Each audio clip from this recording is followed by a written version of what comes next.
ଗତକାଳାଂଶରେ ଆମେ କବି ପରିଚୟ ପ୍ରସଙ୍ଗରେ ପଦ୍ମ କବିତାର କବିଙ୍କ ବିଷୟରେ କିଛି ତଥ୍ୟ ସଂଗ୍ରହ କରିଥିଲେ। ତାଙ୍କର କବିତାର ଆଭିମୁଖ୍ୟ ସମ୍ପର୍କରେ ଜାଣିଥିଲେ ଏବଂ ପଦ୍ମ କବିତାର ପ୍ରଥମ ପଂକ୍ତିଟିକୁ ଆମେ ପାଠ କରିଥିଲେ।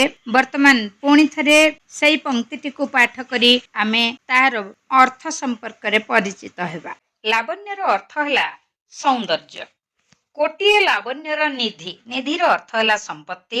ପଦ୍ମକୁ କବି ମହୋଦୟ ଏଠାରେ ସମ୍ବୋଧନ କରି କହିଛନ୍ତି, ନା ରେ ପଦ୍ମ, ତୁ କୋଟିଏ ସୌନ୍ଦର୍ଯ୍ୟର ଅଧିକାରୀ। ଆଉ ତୋର ତନୁର ଅର୍ଥ ହେଲା ଶରୀର, ବିହିର ଅର୍ଥ ହେଲା ବିଧାତା। ଭଗବାନ ଈଶ୍ୱର ବା ବିଧାତା ତୋର ଶରୀରକୁ ଅମୃତରେ ଗଢିଛନ୍ତି। କେଉଁ ଅମୃତରେ ଏଭଳି ଗଢିଛନ୍ତି ଯେ ତୋ ରୂପ ଦର୍ଶନେ ମୋର ହୃଦୟ, ତୋର ରୂପକୁ ଦର୍ଶନ କରି ମୋର ହୃଦୟ ପୁଣ୍ୟ ଆନନ୍ଦରେ ଅମୃତମୟ ହୋଇ ଉଠୁଛି। ଅର୍ଥାତ୍ ମୁଁ ଏକ ଅଦ୍ୱିତୀୟ ଆନନ୍ଦ ଅନୁଭବ କରୁଛି, ଅପୂର୍ବ ଆନନ୍ଦ ଅନୁଭବ କରୁଛି, ଯେଉଁ ଆନନ୍ଦକୁ କି ମୁଁ ଶବ୍ଦରେ ପ୍ରକାଶ କରିପାରିବି ନାହିଁ।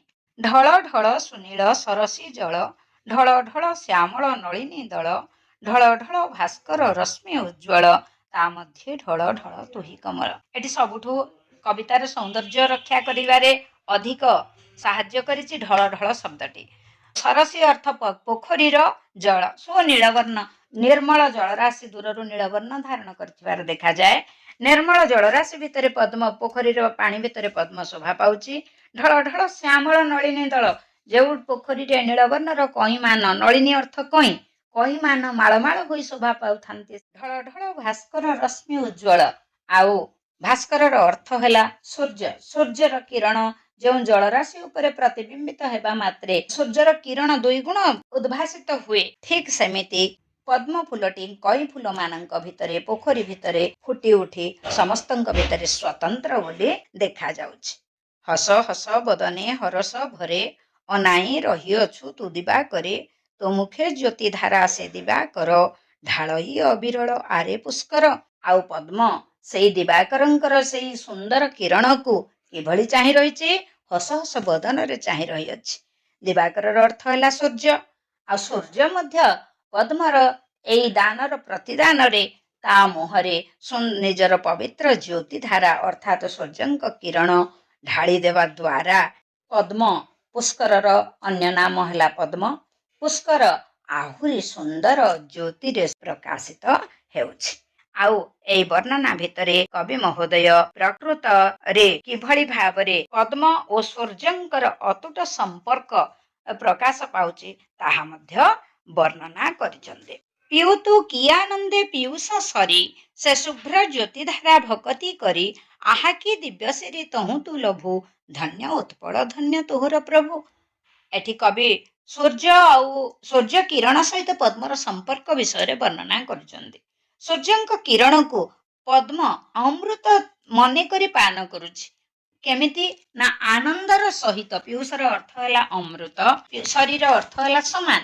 ସୂର୍ଯ୍ୟଙ୍କ କିରଣ କଷ୍ଟଦାୟକ ହୋଇଥିଲେ ମଧ୍ୟ ପଦ୍ମ ତାକୁ ଆନନ୍ଦର ସହିତ ଗ୍ରହଣ କରିଥାଏ। କି ଆନନ୍ଦରେ ଗ୍ରହଣ କରୁଛି, ଅର୍ଥାତ୍ ସମସ୍ତଙ୍କୁ ଯାହା କଷ୍ଟ ଦେଉଛି ପଦ୍ମଙ୍କୁ ତାହା ଆନନ୍ଦ ଦେଉଛି। ଏକଥା ଚିନ୍ତା କରି କବି ମହୋଦୟ ଆଶ୍ଚର୍ଯ୍ୟ ହୋଇ ଉଠିଛନ୍ତି। ସେ ଶୁଭ୍ର ଜ୍ୟୋତି ଧାରା ଭକତି କରି, କବିଙ୍କ ବିଚାରରେ ଶୁଭ୍ରର ଅର୍ଥ ହେଲା ଧଳା। ଯେଭଳି ଭକ୍ତଟିଏ ଭଗବାନଙ୍କୁ ପାଇବା ପାଇଁ ସମସ୍ତ ପ୍ରକାର କଷ୍ଟ ସହିବାକୁ ପ୍ରସ୍ତୁତ ହୋଇଥାଏ, ସେଭଳି ସୂର୍ଯ୍ୟ କିରଣ କଷ୍ଟଦାୟକ ହେଲେ ମଧ୍ୟ ପଦ୍ମ ସୂର୍ଯ୍ୟଙ୍କ କିରଣକୁ ଅମୃତ ତୁଲ୍ୟ ମନେ କରି ଗ୍ରହଣ କରି ଚାଲିଛି, ପିଇ ଚାଲିଛି। ଆହା କି ଦିବ୍ୟସିରି ତହୁଁ ତୁ ଲଭୁ, ଧନ୍ୟ ଉତ୍ପଳ ଧନ୍ୟ ତୋହର ପ୍ରଭୁ। ଆମେ ଜାଣିଛେ କଷ୍ଟ କଲେ କୃଷ୍ଣ ମିଳିଥାନ୍ତି। ତେଣୁ ପ୍ରବାଦଟିକୁ ପ୍ରମାଣିତ କରିବାକୁ ଯାଇ କବି କହୁଛନ୍ତି କଣ ନା, ସିରିର ଅର୍ଥ ହେଲା ସୌନ୍ଦର୍ଯ୍ୟ, ଦିବ୍ୟସିରି।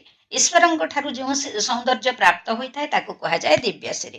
ଆହା କି ଦିବ୍ୟସିରି ତହୁଁ ତୁ ଲଭୁ, ସୂର୍ଯ୍ୟ କିରଣରୁ ତୁ ଯେଉଁ ଈଶ୍ୱରଙ୍କର ଆଶୀର୍ବାଦ ପ୍ରାପ୍ତ ହେଉଛୁ, ସେ ଧନ୍ୟ ଉତ୍ପଳ ଧନ୍ୟ ତୋହର ପ୍ରଭୁ। ସେଇ ସୌନ୍ଦର୍ଯ୍ୟ ବଳରେ ତୁ ସମସ୍ତଙ୍କ ଠାରୁ ସ୍ୱତନ୍ତ୍ର ରୂପେ ପରିଗଣିତ ହୋଇପାରୁଛୁ। ତେଣୁ ରେ ଉତ୍ପଳ, ରେ ପଦ୍ମ, ତୁ ଧନ୍ୟ ଓ ତୋର ପ୍ରଭୁ ମଧ୍ୟ ଧନ୍ୟ ଅଟନ୍ତି। ବର୍ତ୍ତମାନ ପରବର୍ତ୍ତୀ ପଂକ୍ତିକୁ ଯିବା। ମକରନ୍ଦ ମୃତ ହୃଦେ ତୋହର, ତହୁଁ ସ୍ଫୁରଇ ବାସ କି ମନୋହର, ସେ ମଧୁପାନେ ମତ୍ତ ମଧୁପଦଳ, ସେ ସୌରଭେ ପରାଣ କେଡ଼େ ଶୀତଳ। ମକରନ୍ଦ ଆଉ ଅମୃତ ମଝିରେ ଗୋଟେ ଗାର ଅଛି। ଏହା ରୂପକ କର୍ମଧାରୟ ସମାସର ଏକ ଉଦାହରଣ ଅଟେ। ମକରନ୍ଦ ରୂପକ ଅମୃତ। ମକରନ୍ଦର ଅର୍ଥ ହେଲା ମହୁ ରୂପକ ଅମୃତ। ହୃଦେ ତୋହର ରେ ପଦ୍ମ, ତୋର ଶରୀରରେ ମକରନ୍ଦ ମହୁ ରୂପକ ଅମୃତ ଭରି ହୋଇ ରହିଛି। ତହୁଁ ସ୍ଫୁରଇ ବାସ କି ମନୋହର। ତହୁଁ ଅର୍ଥାତ୍ ସେଇ ମଧୁରୁ, ସେଇ ମହୁରୁ ସ୍ଫୁରଇ ବାସ, ସ୍ଫୁରଇ ଅର୍ଥ ସୁଗନ୍ଧ ଚତୁର୍ଦିଗରେ ବ୍ୟାପିଯାଏ। ଆଉ ମନୋହର ଯାହାକି ମନକୁ ହରଣ କରି ନେଇ ପାରେ। ସେ ମଧୁପାନେ ମତ୍ତ ମଧୁପଦଳ। ମତ୍ତର ଅର୍ଥ ହେଲା ପାଗଳ। ମଧୁପ ମଧୁକୁ ପାନ କରେ ଯେ ମଧୁପ। ମଧୁପର ଅର୍ଥ ମଧୁମକ୍ଷିକା ହୋଇପାରେ, ମହୁମାଛି ହୋଇପାରେ। ମଧୁପର ଅର୍ଥକୁ ସାହିତ୍ୟକାର ମାନେ ବିଶେଷ ଭାବରେ ଭ୍ରମର ପାଇଁ ବୋଲି ବ୍ୟବହାର କରିଥାନ୍ତି। ଏଠି ମଧ୍ୟ କବି ମହୋଦୟ ମଧୁପର ଅର୍ଥକୁ ଭ୍ରମର ଅର୍ଥରେ ପ୍ରୟୋଗ କରିଛନ୍ତି। ସେ ମଧୁପାନେ ମତ୍ତ ମଧୁପଦଳ, ସେ ସୌରଭେ ପରାଣ କେଡ଼େ ଶୀତଳ। ଅର୍ଥାତ୍ ସେଇ ସୁଗନ୍ଧକୁ ପାନ କରିବା ଦ୍ୱାରା, ସେ ସୁଗନ୍ଧକୁ ଆଘ୍ରାଣ କରିବା ଦ୍ୱାରା, ଗ୍ରହଣ କରିବା ଦ୍ୱାରା କବି ମଧ୍ୟ ଶୀତଳତାର କି ପ୍ରକାରର ଆନନ୍ଦ ଅନୁଭବ କରିପାରୁଛନ୍ତି ତାହା ଶବ୍ଦ ଭିତରେ ବୟାନ କରିବା କଷ୍ଟକର। ଶ୍ଵେତ ଲୋହିତେ ରଙ୍ଗା ତୋ ଶୁଭ୍ର ତନୁ, ବାରେ ଦେଖିଲେ କେଭେ ନ ଯିବ ମନୁ, ସର୍ବଶୋଭାର ତୁହି ଉପମା ସ୍ଥଳ, ଭକତ ପ୍ରେମିକର ତୁହି ସମ୍ବଳ। ଶ୍ଵେତ, ଶ୍ଵେତର ଅର୍ଥ ହେଲା ଧଳା। ଶ୍ଵେତ ଓ ଲୋହିତ ଦୁଇଟି ଯାକ ରଙ୍ଗକୁ ଯଦି ଏକତ୍ର କରି ଦିଆଯାଏ, ମିଶେଇ ଦିଆଯାଏ, ତା ଦ୍ୱାରା ଯେଉଁ ଏକ ନିର୍ମଳ ରଙ୍ଗ, ଏଠି ତୁମକୁ ମୁଁ ପୂର୍ବରୁ କହିଥିଲି ଶୁଭ୍ରର ଅର୍ଥ ଧଳା ହୋଇପାରେ, ଶୁଭ୍ରର ଅର୍ଥ ନିର୍ମଳ ହୋଇପାରେ। ଏ ଦୁଇଟି ଯାକ ରଙ୍ଗକୁ ମିଶେଇ ଦେଲା ପରେ ଯେଉଁ ଏକ ସୁନ୍ଦର ରଙ୍ଗ, ନିର୍ମଳ ରଙ୍ଗର ସୃଷ୍ଟି ହୁଏ, ସେଇ ରଙ୍ଗରେ ପଦ୍ମର ତନୁ ଗଢ଼ା। ବାରେ ଦେଖିଲେ କେଭେ ନ ଯିବ ମନୁ। ବାରେ, ବାରେ ଥରଟିଏ ଦେଖିଲେ ଏହା କେବେ ହେଲେ, କେଭେର ଅର୍ଥ ହେଲା କେବେ ହେଲେ, ମନରୁ ପାଶୋର ଯାଏ ନାହିଁ। କାରଣ ସର୍ବଶୋଭାର ତୁହି ଉପମା ସ୍ଥଳ, ଭକତ ପ୍ରେମିକର ତୁହି ସମ୍ବଳ। କାରଣ ପଦ୍ମର ସୌନ୍ଦର୍ଯ୍ୟ ଯେଉଁ ଶୁଭ୍ର ରଙ୍ଗ ଧାରଣ କରିଛି, ସେହି ଶୁଭ୍ର ରଙ୍ଗ ସମସ୍ତ ଶୋଭାର ଅଧିକାରୀ ପାଲଟି ଯାଇଛି ଏବଂ ଯାହାକୁ କି ଉପମାନ ରୂପେ ଭକ୍ତ ଓ ପ୍ରେମିକ ଉଭୟେ ପଦ୍ମକୁ ନିଜର ସମ୍ବଳ ରୂପେ ବା ଆଦର୍ଶ ରୂପେ ଗ୍ରହଣ କରି ପଦ୍ମର ମହତ୍ଵକୁ ଦ୍ୱିଗୁଣିତ କରିଛନ୍ତି। ଏଇ ପଦ୍ମ କବିତାର ପଞ୍ଚମ ପଦ ଯାଏଁ ଏବେ ପଢି ସାରିଲେଣି। ଏହାର ପଞ୍ଚମ ପଦ ଠାରୁ ଶେଷ ପଦ ଯାଏଁ ପଢିବାକୁ ହେଲେ ଏଇ ଭିଡିଓ ଉପରେ କ୍ଲିକ୍ କରନ୍ତୁ।